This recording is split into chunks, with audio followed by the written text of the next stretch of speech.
Hello, everybody, and happy Monday, and welcome back to TR Sports.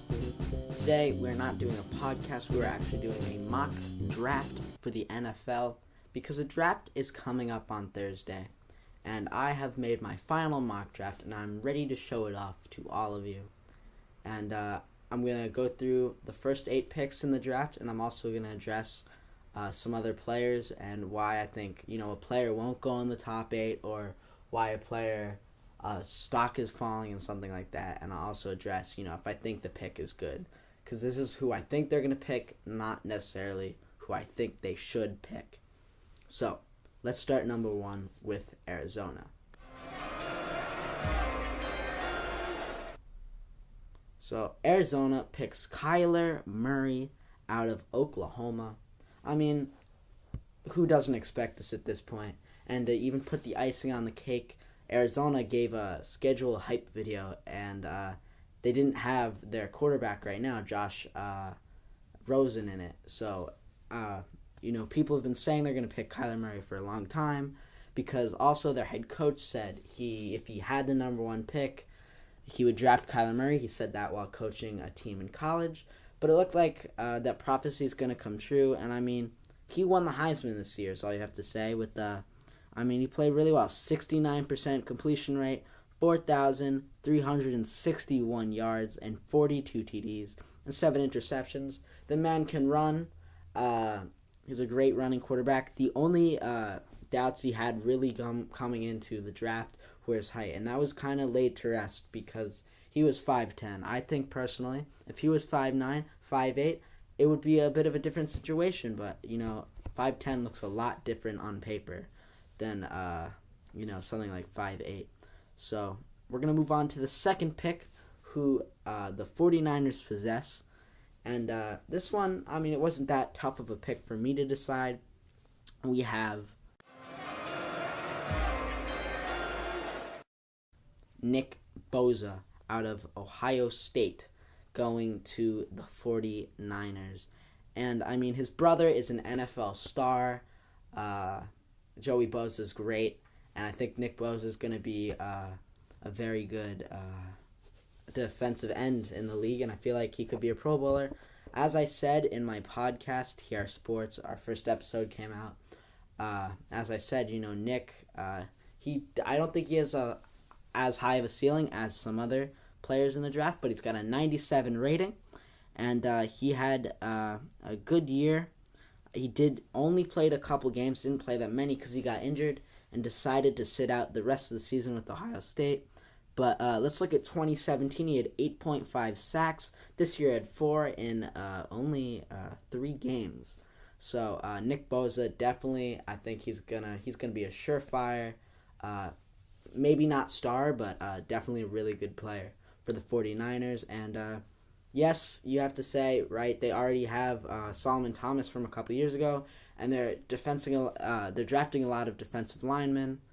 And yes, but there's really no one else that would make sense going to the 49ers at this position in the draft. Someone might say Dwayne Haskins, but number 1, Jimmy Garoppolo's on that massive contract. Of course, they're not going to give up on him yet, even because of that injury. And Dwayne Haskins' stock himself has fallen a bit, mostly because of some doubts about some of his decision-making. And apparently some of his draft room interviews weren't crazy good too. But as I said also in my podcast, sometimes GMs are a little tricky, throwing people off with their comments sometimes. So now we're going to look at Quinnen Williams going number 3 to the Jets, defensive lineman. My favorite player in the draft, had my highest rating, but ESPN gives him a 92. This is out of 100. So, he had 8 sacks at the defensive tackle position for Alabama. He was in the Heisman running at one point. Not a super strong contender, but even being in the conversation as a defensive lineman is very impressive. He's just had a great year. I think he has one of the highest ceilings in the draft. I think the Jets are getting a steal here at number 3. I really feel like he should go at number 2. But I feel like Nick Bosa, again, is kind of hard to pass on if you're the 49ers because it looks like so set in stone that he's going to be something good. So I think that's why they're going to go with Nick Bosa. But the Jets get a great player here, and I feel like they're really accumulating talent to make a run at a title possibly in the next couple years. So, up next is Josh Allen, linebacker out of Kentucky. And, I mean, he had a crazy senior season. No one expected him to have the performances that he did out of Kentucky, and he led Kentucky to a really good run at the championship. They were in the top 10 at one point, but they were never at the level where they really, really had the chance. They were never really there, but, I mean, Josh Allen is really good. I mean, I'm not his biggest fan. Earlier in the draft process, I think I was a bigger fan on him, but I just think there's a doubt in my mind that he won't be as hyped up as he is because he only had one great season in college football. But, I mean, he had a crazy season with 17 sacks. So, he's definitely going to be a great player coming up for the Raiders at number 4. Yes, I mean, we'll see how he plays. If I had to put my money on it, I think he's not going to be a star. I think he's going to be a solid player. Nothing horrible, nothing great. So, we're going to move on to the next and final 4 picks. Okay, ladies and gentlemen, it is now time for the next 4 picks in my NFL mock draft to end out the top 8 that we're doing today. So, let's get into it at number 5. At number 5, the Tampa Bay Buccaneers take Devin White, linebacker out of LSU. I mean, what more do you want in a linebacker? There's another Devin in this draft class, Devin Bush. That's the only guy I would look at if I was the Buccaneers as my other linebacker. But, I mean, Devin White just performed better in every combine activity and had better stats than him in general. So, it's really, if they're looking for a linebacker, and if I'm the Buccaneers, Devin White's still on the board, I'm going to take him, get my defense up, and at this point, Devin White's on the board, so they're going to take him, and they're going to pass on some other talents. You could look at Jonah Williams, offensive lineman at this point, but that's just not, I feel like if Devin White's available, the Buccaneers won't let that one slip. At number 6, the Giants select Ed Oliver out of Houston. And man, Ed Oliver has had quite the season. Comes out, everyone's calling him the number 1 player in the country. Everyone's thinking, man, he's going to be the number 1 pick. Had an up and down season. Not exactly what he wanted. Had an injury.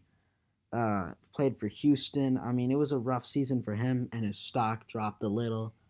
But not a catastrophic amount. A lot of people have him going lower than 6, but I feel like if all these guys are off the board, where the Giants are picking in my draft class, how are they not going to take Ed Oliver? Because he's just got the most potential, and to me is the best one left. Yes, there is Rashawn Gary out of Michigan, who I thought about, but personally I'm not a big fan of Rashawn, and I don't see his stock rising at all. I see it dropping a little.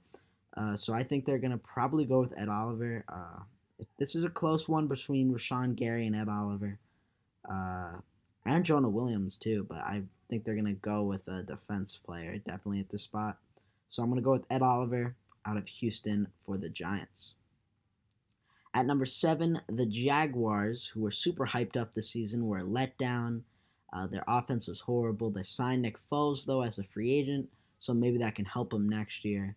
And so the Jaguars select P.J. Hockenson out of Iowa. And speaking of offense, this man can bring it. He's a tight end. He had a great season at Iowa. His stock's rising, and he's probably one of the best offensive players in the draft. I feel like they needed a tight end, and I feel like they needed offense. I don't think they're going to focus on defense. This was a very close one, maybe the hardest one I had to make, the hardest decision. TJ Hockenson or Jonah Williams. I feel like ultimately they're going to go with TJ for the extra offense. And so, yeah, he's going to be the tight end for the Jaguars of the future. Hopefully, beef up their offense out there in Jacksonville. So, on to pick number 8, the final in this mock draft that I'm giving to you. The Detroit Lions select Jonah Williams, offensive lineman out of Alabama. I don't have much to say about him. He's a good blocker, of course. Best, I feel like it's not even really close, offensive lineman in the draft. And he's going to go somewhere 5 through 12, I think. And, yeah, I don't have much to say about that pick, but I do have to say some final comments. I'm a big Montez Sweat fan. I love him, but all the reports I can see says his stocks are bottoming out and dropping because of this heart condition that he's suffering through right now. Kind of like Maurice Hurst. I feel like it's a mistake on many teams. I would still take him above TJ Hockenson for sure. So I love Montez Sweat. I would have put him on here if his stock wasn't falling like that. And also, TJ Hockenson, Dwayne Haskins, I have going number 14 to the Dolphins. So, yes, this is my mock draft. Hopefully you guys enjoyed this special episode. We'll be back this Sunday on TR Sports. And with the special guest we'll have this Sunday. So, thank you for watching. And go check out the channel, like, and subscribe for all your sports news. This is TR Sports. This is Toby, your host, signing out.